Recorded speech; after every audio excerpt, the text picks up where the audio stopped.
Let's get right to the site. Welcoming the host of the Late Kick, Josh Pate. The Every Given Saturday tour kicking off in Fayetteville, where Arkansas opens the season with a win over a ranked opponent for the first time since 1975. Josh, KJ Jefferson answers the call against Cincinnati, plays clean football. What'd you see from KJ Jefferson on this Saturday?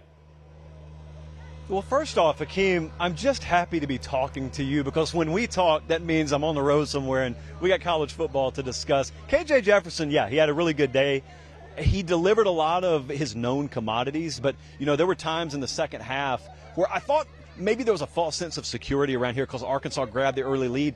This was never more than a two-possession game, though. Most of the time, it was a one-possession game, and there were some of those moments, especially down the stretch, where they just needed that fall forward, first down yardage. They needed him to take the game on his back. I just came out of Sam Pittman's presser a little while ago, and he echoed that sentiment. He said, I felt like as the game got deeper and we got out into the deep end and we knew that there was no margin for error, he just kind of turned the volume up a little bit. He being KJ Jefferson, he got the job done for us. But I think also, you know, it was a very complimentary effort, and I don't think it could be overstated, Hakeem, how big an impact this crowd had on the game. I don't know that you or I have a system that we can use to quantify that, but man, there were multiple times where Cincinnati's down here in the red zone and they're backing up. There was another time they were in field goal range and crowd noise caused false start after false start and they back up out of field goal range. So KJ Jefferson, and then a nice 1B would be this crowd powering Cincinnati to a win, but a win with a lot to clean up.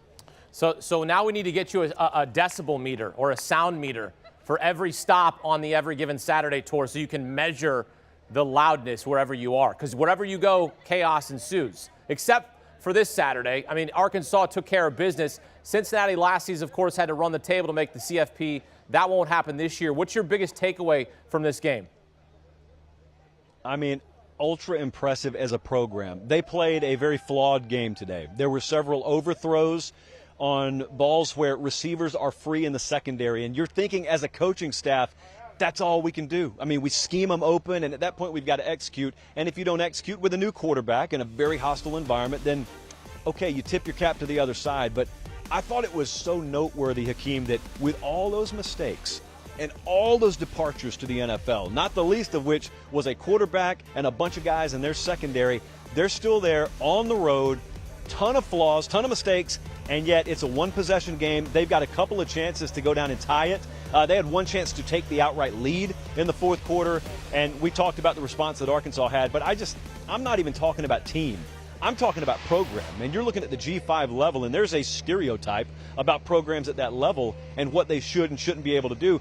You're not supposed to be able to reload that quick. You're not supposed to be able to take your organization on the road in a place like this, which is one of the biggest venues they'll play in during their entire careers, and against a team with this much hype and this much returning talent in their own right in Arkansas. You're not supposed to be able to do all that and hang with them. And yet, I think all week, including pregame when we were talking, when you looked at that point spread, and that thing was not even a touchdown, it was about 6 to 6.5 all week, those odds makers were telling you, hey, just because you don't know those kids' names in that Cincinnati locker room doesn't mean they're not good. I thought even in a loss today with a ton of mistakes, I thought the program validated itself as much as maybe we've seen in the last couple of years, strange though that may sound. As for Arkansas, Sam Pittman and the Razorbacks coming off a very good season, 9 wins, including a bowl win over Penn State. What's your outlook for Arkansas this season?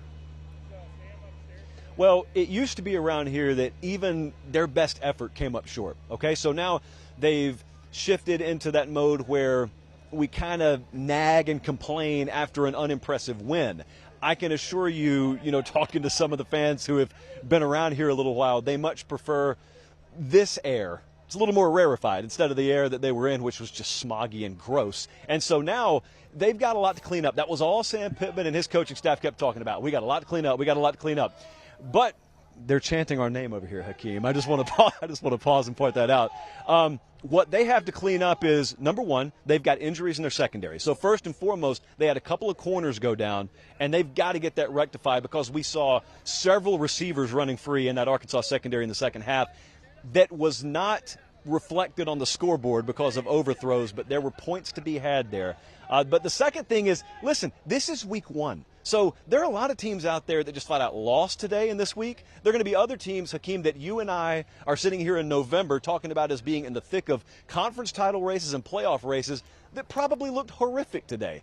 Iowa looked like they could have played until Tuesday and not gotten over 300 yards total offense. So some of these teams, it's almost a sigh of relief if you get the win to, okay, now we know what we have to work on. But we got a 1 in the dub column. So that's what they took away today. They got a lot to clean up. They've got to get better, obviously. I think their receiver core is probably a little underrated. And I think moving forward, that offense, Kendall Briles, this offensive coordinator, having his quarterback back for the first time ever, I think they're going to hit a stride to where, these scores where they get mid and upper 30s will be a little more frequent around Fayetteville.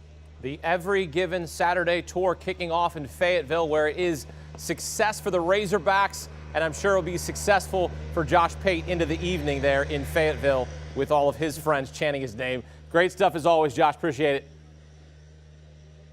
And for more awesome content, check out The Late Kick with Josh Pate, delivering college football the way you want it, behind-the-scenes whispers and intel, thanks to a network of team insiders, game breakdowns, and rapid reaction.